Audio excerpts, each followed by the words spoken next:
बिहारी का अपमान हो रहा है। वैकुंठ बिहारी कौन है और श्री कृष्ण कौन है,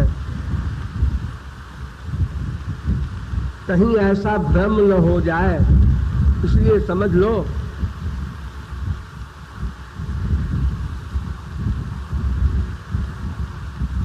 वैकुंठ के अध्यक्ष महाविष्णु है। ये अनंत कोटि ब्रह्मांड के अध्यक्ष हैं।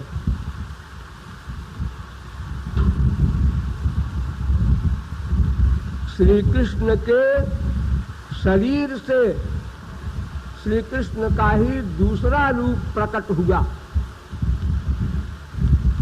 उसको महाविष्णु कहते हैं। और उनका एक लोक बन गया योग माया से, उस लोक का नाम वैकुंठ हो गया।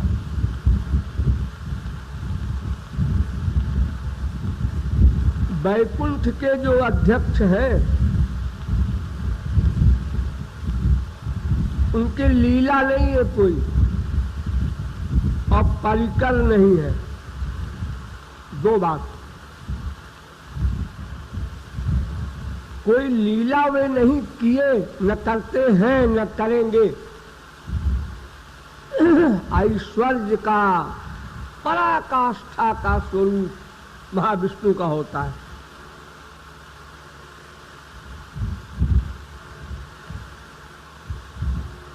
उनकी लाडली शक्ति का नाम महालक्ष्मी है, जो किशोरी जी के बाएं अंग से पैदा हुई। ठाकुर जी के बाएं अंग से महाविष्णु उत्पन्न हुए, प्रकट हुए, और किशोरी जी के वाम भाग से महालक्ष्मी प्रकट हुई।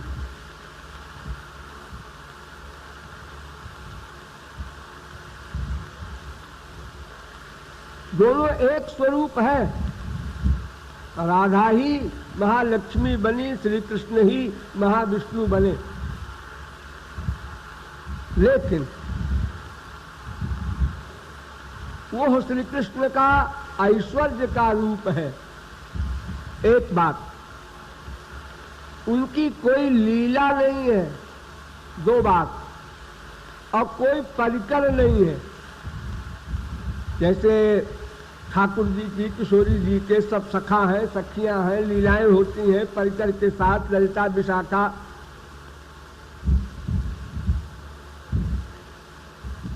तो ये सब नहीं है महाविष्णु के यहाँ। तो श्री कृष्ण का अभिन्न रूप होते हुए भी महारसिक लोग लीला रहित श्याम सुंदर को, परिकर रहित श्याम सुंदर को और ऐश्वर्य युक्त श्याम सुंदर को नहीं चाहते। दूसरे नहीं है महाविष्णु, श्री कृष्ण ही महाविष्णु बने हैं। अनंत कोटि ब्रह्मांड का संचालक महाविष्णु, एक ब्रह्मांड का संचालक विष्णु। जैसे हमारे यहाँ अनेक प्रांतों के अध्यक्ष राज्यपाल और सबका अध्यक्ष प्रेसिडेंट, तो ऐश्वर्य में रस नहीं, क्योंकि ऐश्वर्य में ये जो चार भाव हैं, दास्य सत्य वात्सल्य माधुर्य, इनका विकास नहीं होता। दास्य भाव, सत्य भाव, वात्सल्य भाव, माधुर्य भाव, इन भावों का मतलब क्या है? भगवान अपनी भगवत्ता भूले और जीव अपनी असमर्थता भूले।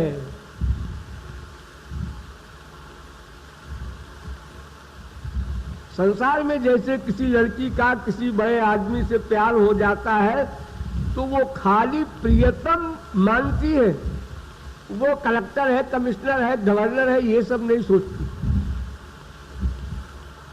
क्योंकि अगर ये सोचेगी तो भय होगा, संकोच होगा, दूरी हो जाएगी। सबसे नीचे वाले भाव को देखो, दास्य भाव, फोर्थ क्लास, सबसे रद्दी भाव। हम दास, वो हमारे स्वामी। लेकिन क्या हुआ? प्रभु तरु तर कपिडार पर, राम भूल गए अपने आप को और बंदर सब भूल गए अपने आप को, रिश्ता भी भूल गए। राम भूल गए मैं स्वामी हूं, और हनुमान जी वगैरह भूल गए कि मैं दास हूं। तो हनुमान जी वगैरह ऊपर जाकर पेड़ पर बैठ गए और भगवान राम नीचे बैठे, और दोनों को होश नहीं है कि गलती ठीक कर ले। कभी कभी ऐसा होता है, बाई जिबे गलती हो जाती है, ओ करके वो ठीक कर लेता है अपना। नहीं, ठीक नहीं कर सके। यानी ऐश्वर्य का लवलेश भी न रहे। और फिर सत्य भाव में तो उबाह भगवान कृष्ण श्री रामानम पराजिता, घोड़ा बने हैं श्री रामा के। हाँ, तो पराकाष्ठा हो गई। ऐश्वर्य क्या? अपने से बड़ा भी मान ले, कोई बड़ा भैया है तो भी कंधे पर नहीं बैठेगा, संकोच करेगा। और वात्सल्य भाव में तो आप जानते ही हैं, उखल में बांधकर डंडे से पिटाई होने जा रही है। और माधुर्य भाव में तो कोई प्रश्न ही नहीं है। जब प्रियतम मान लिया, इस भाव पर पहुंच गया जीव, तब तो फिर 50 गाली दे रहा है, अपमान कर रहा है। और उस अपमान के शब्द को सुनने के लिए ठाकुर जी बार बार वैसी ही हरकत करते हैं, ये अपमान करे। उससे कहा प्यारी, तो उसके सहेली ने समझाया था, देखो वो प्यारी वाली कुछ कहे तो तुम बोलना मत, चले जाओ सीधे। लोफर लड़कों के मुंह नहीं लगना चाहिए। वो चली जा रही है। अब उसका आंचल खींचने लगे, चुनरी खींचने लगे।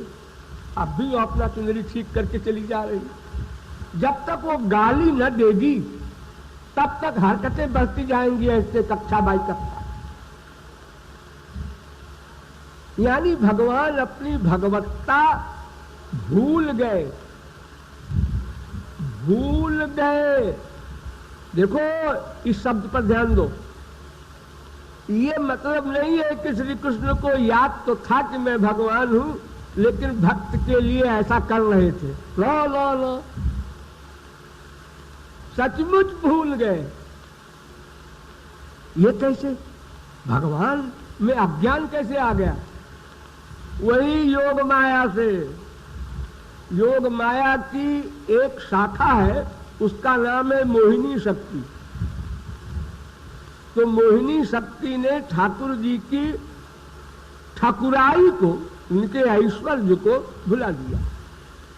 उनको इतना याद रहा जो रिश्ता है, ये हमको स्वामी मानता है बस, ये हमको सखा मानता है बस, ये हमको बेटा मानता है बस, ये मुझको प्रियतम मानती है बस, वहीं तक। उसके आगे सब भूल गए।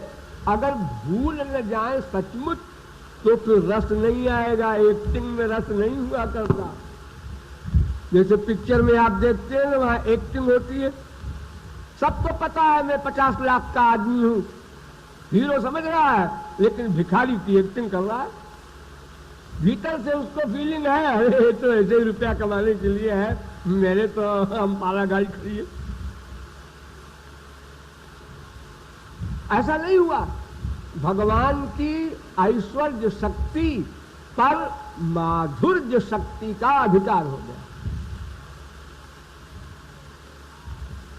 उसके अंदर में रहती है हमेशा ऐश्वर्य शक्ति, माधुर्य शक्ति के अंदर में रहती है। ये नेचुरल नियम। तो जब उसके अंदर में है, तो जब माधुर्य शक्ति ऑर्डर देगी, इशारा करेगी, तभी ऐश्वर्य शक्ति आ सकती है। उसके पहले नहीं आ सकती। जब ठाकुर जी को उखल में बांध दिया और मैया ने डंडा हाथ में लेके पूछा, मिट्टी खाया है? सखा लोग कह रहे हैं, नाहम भक्षितवानंब, मैंने मिट्टी नहीं खाया मैया। बड़े भाव से बोले, मैंने मिट्टी नहीं खाया। कौन कहता है? जोर से इसलिए बोले कि अगर दब के बोलेंगे तो डाउट हो जाएगा, मैया को जरूर खाया है, तभी ये चिटपिटा रहा है बताने में। तो ठाकुर जी ने चालाकी किया, उन्होंने कहा है बिल्कुल नहीं। ऐसा सखा लोग कह रहे हैं सर्वे मिथ्याभिशंसिन, सब झूठ बोल रहे हैं मैया। वो बात ये है कि वो इन्होंने ऐसा हुआ था, वहां हमसे कुछ मांगा था खाने को, हमने नहीं दिया, और खेल में भी हार गए थे, खिसियाए हुए थे, जिन लोगों ने मीटिंग करके हमारे खिलाफ प्रोपेगेंडा कर दिया। मैया ने सोचा हो सकता है, लेकिन बलदाऊ भी कह रहा है, तो ऐसा ना हो कि यही झूठ बोल रहा हो। तो ठाकुर जी ने कहा अभी मैया को फेथ नहीं है हमारी बात पर, डाउट है। तो ठाकुर जी ने कहा मेरा मुंह देख ले। अरे तुझको विश्वास नहीं है, मेरा मुंह देख ले।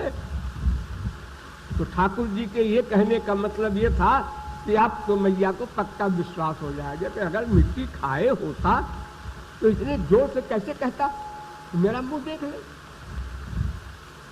लेकिन मैया भी उसके बाल सफेद हो गए, ऐसी वैसी नहीं है। उसने कहा हाँ बेटा ये बढ़िया बात, मुंह खोलो तो खोलो। अब ठाकुर जी की ये प्रॉब्लम आ गई कि खोले तो पकड़े गए, ना खोले तो और पक्का, यानी अब नहीं बच सकते। अगर मुंह खोलते हैं तो मिट्टी अंदर है, पकड़ी जाएगी, तब भी पिटेंगे, और अगर नहीं खोलते तो ये तो पक्का हो ही जाएगा कि चूंकि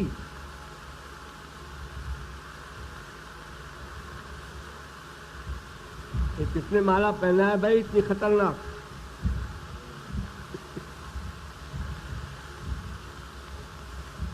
तो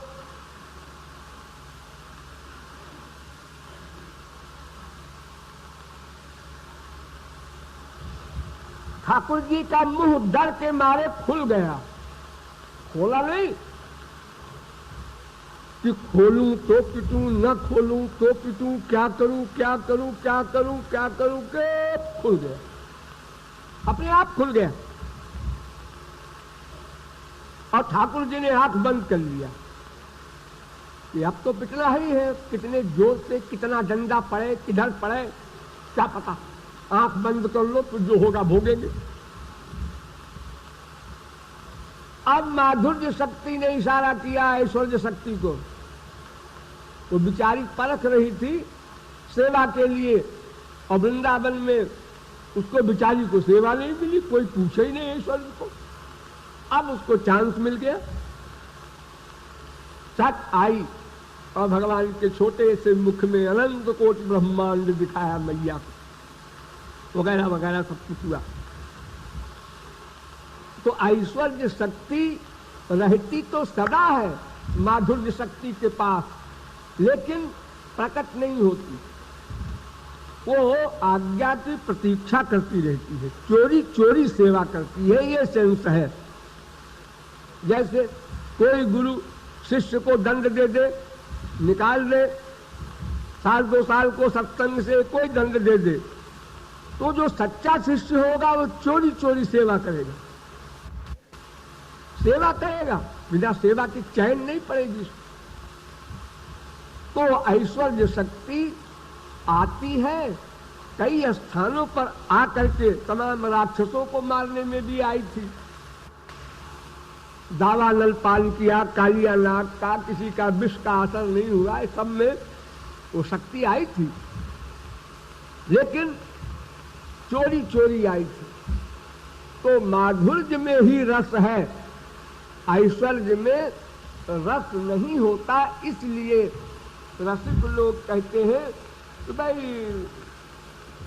हम पास नहीं जाते महाविष्णु के, वैकुंठ के अध्यक्ष हो चाहे कोई हो।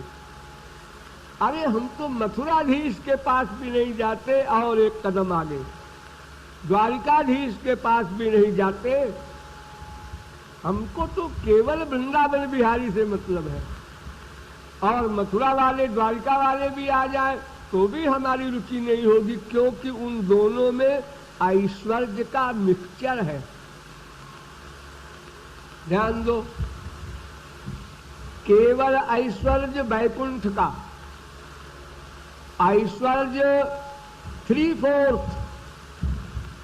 और माधुर्य 1/4 द्वारिका का, और ऐश्वर्य 50%, माधुर्य 50% ये मथुरा के श्री कृष्ण, और 100% माधुर्य ये वृंदावन के श्री कृष्ण। तो वृंदावन के जो रसिक लोग हैं वो मथुरा द्वारिका को जब नहीं चाहते तो वैकुंठ को क्यों चाहेंगे? वहां तो कोई न लीला है न परिकर है, प्योर ऐश्वर्य है। ऐश्वर्य किसी को भी प्रिय नहीं होता, आप लोगों को भी प्रिय नहीं होता।